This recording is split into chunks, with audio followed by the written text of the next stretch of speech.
इस लेक्चर में हम kinetic energy correction factor alpha देखेंगे। तो देखिए ये क्या कहता है, kinetic energy correction factor is defined as the ratio of kinetic energy of flow per second based on actual velocity across the section to the kinetic energy of flow per second based on the average velocity across the section. It is denoted by alpha. तो देखिए हम यहाँ पे लिख सकते हैं alpha equal to kinetic energy per second based on the actual velocity divided by kinetic energy per second based on the average velocity. तो यहाँ पे देखिए क्या क्या चीज़ दिया है आपको, u बार आपको दिया है, u बार आपका क्या है, it is the average velocity at section LL। यहाँ पे आपको u दिया है, u आपका क्या है, it is the actual velocity. आपको यहाँ पे dA दिया है, it is the elementary area that is dA। यहाँ पे a is the cross sectional area, ये आपका cross sectional area that is a। तो पहले हम क्या निकालेंगे, kinetic energy per second based on the actual area हम निकालेंगे। यहाँ पे हम जानते हैं काइनेटिक एनर्जी क्या होता है, हाफ mv² होती है। तो देखिए एक्चुअल काइनेटिक एनर्जी आपकी कितनी आ जाएगी जब आप एक्चुअल वेलोसिटी यहाँ पे आप लेंगे। तो हम क्या निकाल रहे हैं, kinetic energy per second based on the actual velocity निकाल रहे हैं।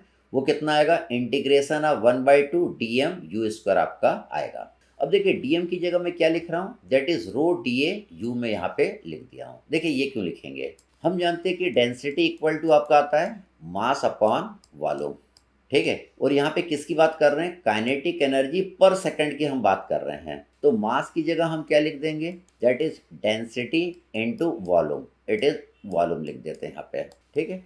तो यहाँ पे ये जो मास dm है ये क्या है, मास पर सेकंड जो आपका आगे की ओर फ्लो कर रहा है। तो यहाँ पे हमको क्या लिखना चाहिए, टाइम लिखना चाहिए। dm क्या है, मास पर सेकंड जो यहाँ पे आपका फ्लो कर रहा है। तो volume upon time, volume upon time आपका क्या हो जाएगा, क्यू हो जाएगा। तो डेंसिटी इंटू मैंने क्या लिख दिया, डेट इज क्यू लिख दिया। क्यू बराबर कितना आ जाएगा, डेट इज ए वी आएगा। तो density into A into V मैंने लिख दिया, इंटू वी लिख दिया। वी या यू, यहाँ पे यू से आप रिप्रेजेंट कर सकते हैं वेलोसिटी को, जैसा कि हमने यहाँ पे किया है। आप वेलोसिटी को वी से भी रिप्रेजेंट करते हैं और यू से भी करते हैं। तो यहाँ पे वेलोसिटी को देखिए मैंने वी यू से रिप्रेजेंट किया है और यहाँ पे वी बता दिया है।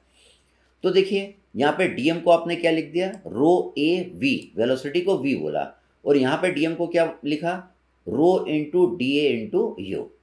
तो ये वाली टर्म किस तरीके से आई है ये मैंने आपको यहाँ पे समझाया है। अब हम इसको थोड़ा सा और सिंप्लीफाई कर लेंगे। तो u में मैं u² का मल्टीप्लाई कर दूंगा तो ये आपका क्या बन जाएगा, u³ बन जाएगा। तो kinetic energy per second based on the actual velocity आपकी इतनी निकल के आ जाएगी। अब हमको क्या निकालना है, kinetic energy per second based on the average velocity हमको निकालना है। तो देखिए ये किसके बराबर हो जाएगी, that will be equal to half m u average का होल स्क्वायर। तो देखिए एवरेज वेलोसिटी लेंगे तो क्या आएगा, kinetic energy based on average velocity निकल के आएगी। जब एक्चुअल वेलोसिटी u आप लेंगे तो क्या निकल के आएगा, kinetic energy per second based on actual velocity निकल के आएगा।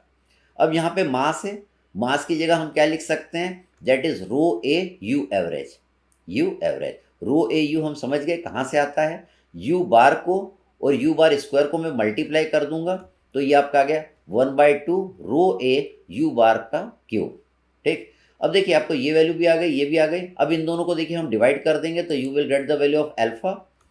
देखिए दोनों वैल्यू को मैंने डिवाइड कर दिया, इसको थोड़ा सा सॉल्व कर लेंगे तो अल्फा की वैल्यू आपको मिल जाएगी।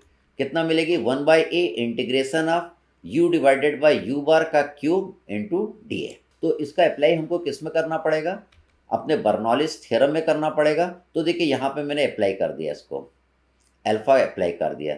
चूंकि वेलोसिटी आपकी यूनिफॉर्म नहीं थी और हम बर्नौलिस थ्योरम को जब डिराइव करते हैं तो मान के चलते हैं कि वेलोसिटी आपकी यूनिफॉर्म है, यूनिफॉर्म नहीं थी इसलिए हमने यहाँ पे अल्फा लगा दिया। अब ये वाली इक्वेशन आपकी सॉल्व हो जाएगी, ठीक। या आप इस इक्वेशन को क्या लिख सकते हैं, P1 divided by rho g plus α1 del V1 का whole square by 2g plus Z1 is equal to P2 by rho g α2 del V2 का whole square by 2g plus Z2 plus HL। अब यहाँ पे alpha की value जब 1 रहेगी, alpha की value 1 कब लेना है, for the uniform velocity distribution.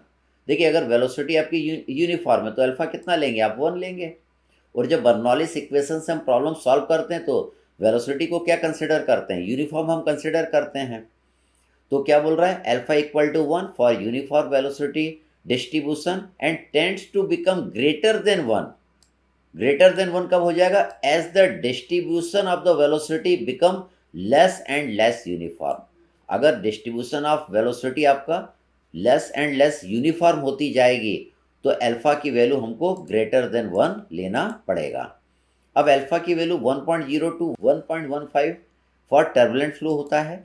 Alpha की वैल्यू देखिए 2 रहता है, किसके लिए रहता है, फॉर द लेमिनार फ्लो के लिए रहता है।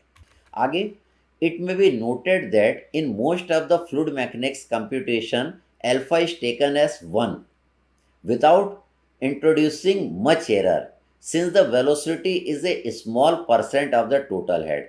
तो देखिए ये जो वेलोसिटी रहता है ये जो टोटल हेड में बहुत ही कम कंट्रीब्यूशन करता है, इसलिए फ्लूइड मैकेनिक्स में जनरली हम अल्फा की वैल्यू क्या करते हैं, 1 लेके प्रॉब्लम को सॉल्व कर देते हैं। अब हम इस पे प्रॉब्लम देखते हैं।